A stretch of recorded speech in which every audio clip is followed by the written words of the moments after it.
Hello everyone, I am Olaomi Heavens, an event management veteran and mediapreneur. I hope you're all safe. I'm going to be bringing you event planning terminologies and acronyms, how they're used, what they're used for, and much more. I'm sure you can tell that I'm excited. Yay! Okay, today we're going to be looking at force majeure clause. As business people, entrepreneurs, we know that contracts are an essential part of business dealings. They serve as a way to protect parties involved in the transaction. And of course, event planning is no different. The force majeure in legal terms means superior force. Planners refer to it all over the world as act of God clause. The purpose of the force majeure clause is to cover your liability, just in case some unforeseen circumstance happens, some circumstances beyond human control, and you have to cancel your event, like fire, riots, war, earthquakes, floods, hurricane, and much more. I personally add national crisis. Of course, we don't pray that national crisis happens, but you never can tell. But I never thought of the pandemic. So let's add the pandemic to that list, as it's also out of our control. The force majeure is standard in most event planning contracts, and if it isn't already, then you should add it to your contract language. This clause can help cover your vendors and, of course, liabilities in case the worst happens and you need to cancel your plan due to a catastrophic event. My personal and most popular phrase for over 15 years of my 18-year event planning journey has been anything and everything can go wrong.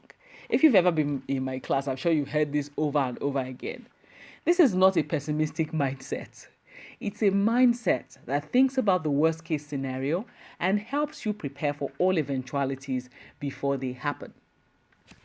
This actually stems from an experience I had earlier on in my career in a country within the continent of Africa that was locked down because of political unrest, and we had to be flown out by the Nigerian military aircraft.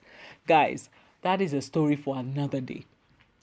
Of course, that experience has helped me and shaped me till this day. It's not a funny thing, but really it has helped me and it's still helping me in this season. And I have gotten the same feedback from some of my mentees too.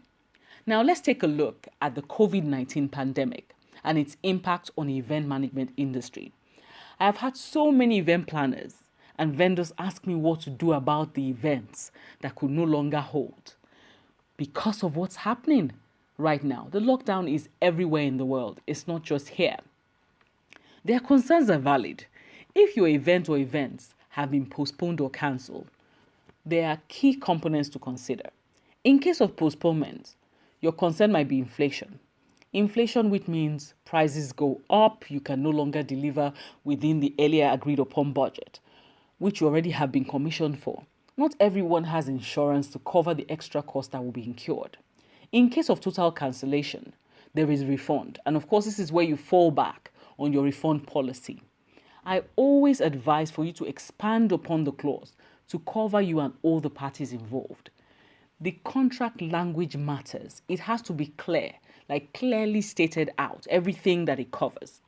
Of course, it's not an excuse to wiggle out of your responsibilities and should never be one-sided, meaning it shouldn't even seem like you're trying to get out of it or you're trying to sidetrack your clients and all that, because integrity is key.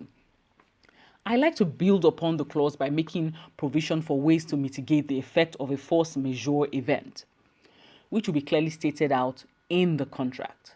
Now, I'm not a lawyer, but this is strictly from my experience as an event expert. So, until I come your way again with another event planning terminology, please stay safe.